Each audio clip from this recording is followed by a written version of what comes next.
Menanggapi perkembangan terkini kasus COVID-19, terjadi kenaikan hingga 27.197 kasus per hari ini, Kamis 3 Februari 2022. Perlu saya sampaikan beberapa hal sebagai berikut. Lonjakan ini sudah diperkirakan dan diantisipasi oleh pemerintah dengan kesiapan-kesiapan kita yang sudah jauh lebih baik dibandingkan tahun-tahun lalu. Baik dari segi rumah sakit, obat-obatan dan oksigen, tas isolasi maupun tenaga kesehatan. Dan kondisi rumah sakit hingga saat ini juga masih terkendali. Untuk itu, saya minta Bapak, Ibu, dan saudara-saudara semuanya untuk tetap tenang.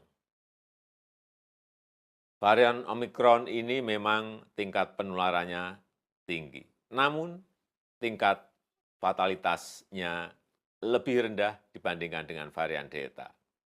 Hal ini bisa terlihat dari kasus COVID di beberapa negara di mana tingkat keterisian rumah sakit relatif rendah. Hal ini juga termasuk di negara kita, Indonesia, meskipun kasusnya melonjak cukup tinggi, namun keterisian di rumah sakit masih terkendali.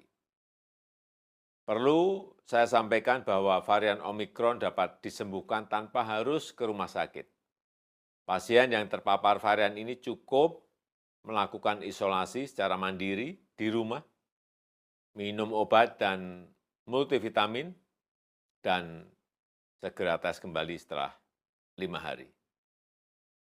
Bapak, Ibu, saudara-saudara sekalian, saya juga telah memerintahkan Menko Marinvest selaku koordinator PPKM Jawa dan Bali, serta Menko Perekonomian selaku koordinator PPKM luar Jawa Bali untuk segera mengevaluasi level PPKM. Saya minta kepada gubernur, bupati, wali kota, dan jajaran pemerintah daerah dibantu jajaran TNI dan Polri untuk memastikan penerapan protokol kesehatan dilaksanakan oleh masyarakat dan vaksinasi terus dijalankan dan dipercepat. Sebagai penutup, saya kembali mengingatkan masyarakat untuk tetap tenang dalam menghadapi berbagai varian baru COVID-19. Tetap disiplin, menjaga protokol kesehatan, dan kurangi aktivitas yang tidak perlu.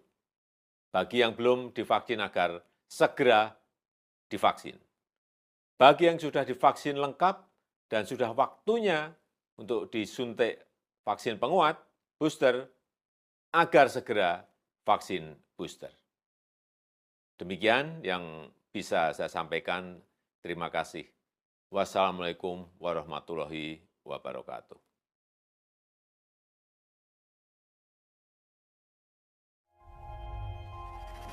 Tidak euforia yang berlebihan. Kita semuanya harus percepat proses vaksinasi ini dan tetap taat terhadap protokol kesehatan. Terutama memakai masker.